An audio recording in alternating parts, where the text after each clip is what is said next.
un débat politique qui tourne au clash, des artistes et influenceurs pris pour cible et des tensions qui s'intensifient à l'approche de la présidentielle de 2025.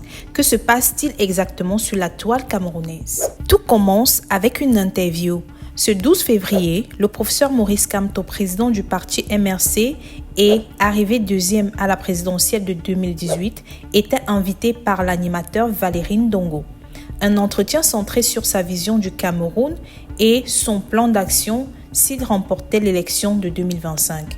Mais une question a particulièrement retenu l'attention, celle de la violence verbale et physique de certains de ses partisans. Ce sont deux artistes, le musicien Kopo et l'humoriste Moustique le charismatique, qui l'ont interpellé sur le comportement agressif de certains militants du MRC.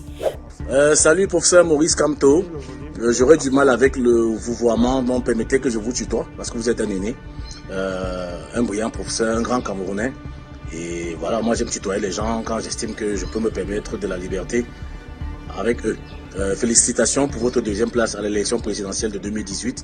Je vous souhaite de maintenir ce rang, mais en étant ex-aequo avec mon petit frère Cabral Libi, parce que je voudrais que ce soit Joshua aussi qui soit le premier.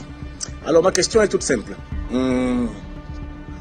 Il y a une telle agressivité, une violence de la part de beaucoup de sympathisants, ou pour ne pas dire de militants du MRC, des gens qui s'assument, moi je parle de mon expérience sur la toile, sur Facebook surtout, sur ma page, des gens qui se revendiquent des vôtres, mais qui sont assez violents, assez véhéments, insultants.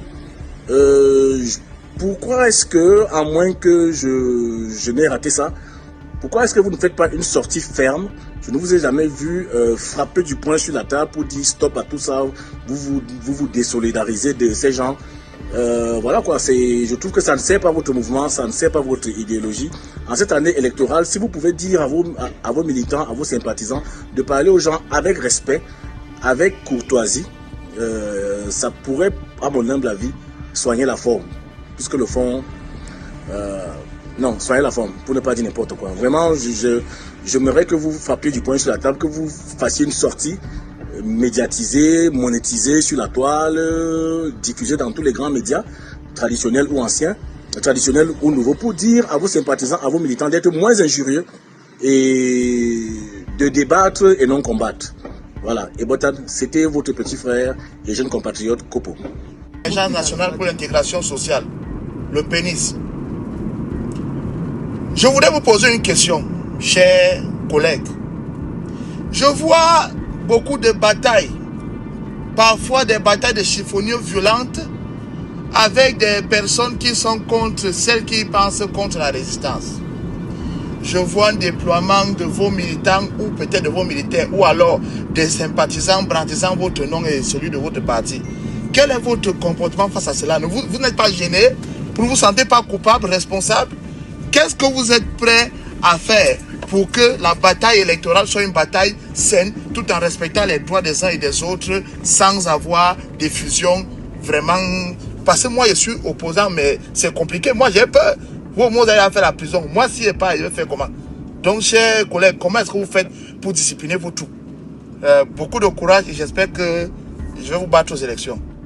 Une question légitime quand on sait que par le passé, des cas de violence impliquant des sympathisants du MRC ont déjà fait polémique. Kamto a répondu, mais visiblement sa réponse n'a pas calmé les esprits. Très vite, la toile s'enflamme. Pour certains militants du MRC, poser cette question, c'était manquer de respect à leur leader. Et certains n'ont pas hésité à menacer Kopo et Moustique, les assimilant même à des traîtres pour avoir affiché leur soutien à un autre candidat, Cabral Libi du PCRN, arrivé troisième en 2018. Dans cette vague de tension, un autre nom refait surface, celui de Steve Fa. Cet influenceur camerounais avait été violemment agressé en Belgique il y a quelques années par des partisans du MRC qui lui reprochaient d'être trop proche du régime en place.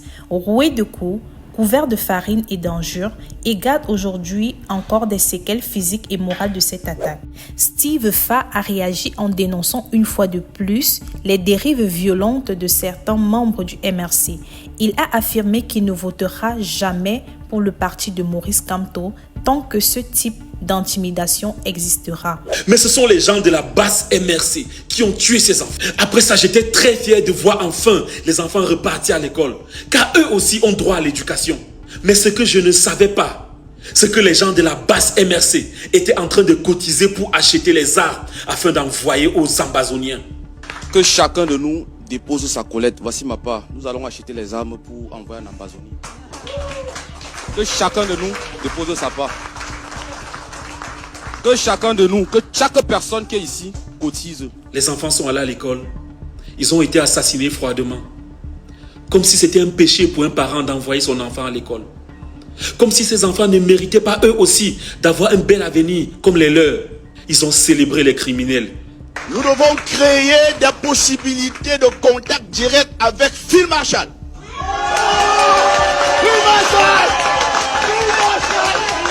Ils ont réussi à convaincre le peuple camerounais que Steve Fa est l'architecte de ce crime crapuleux. Et c'est d'ailleurs pour cette raison qu'ils disent m'avoir agressé à mort en Belgique.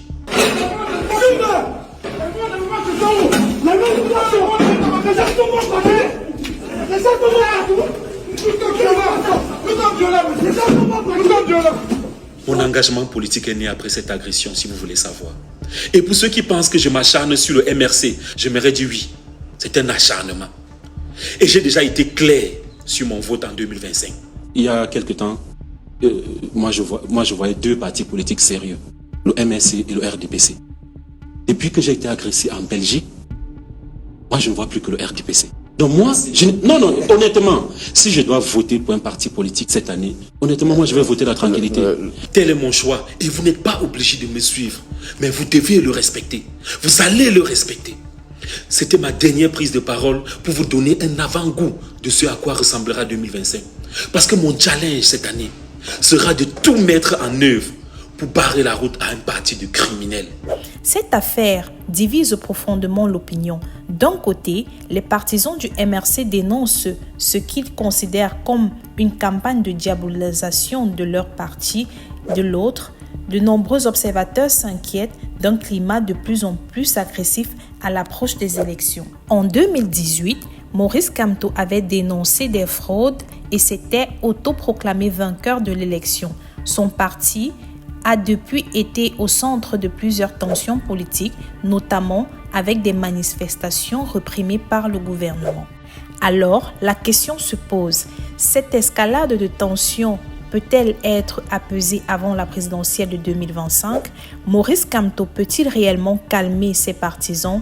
Et plus largement, comment faire en sorte que le débat politique au Cameroun se déroule sans violence? Ce qui est certain, c'est que les prochaines semaines seront décisives. Entre le climat électoral qui se tend et la multiplication des prises de position, la présidentielle 2025 s'annonce déjà comme l'une des plus disputées de l'histoire du Cameroun.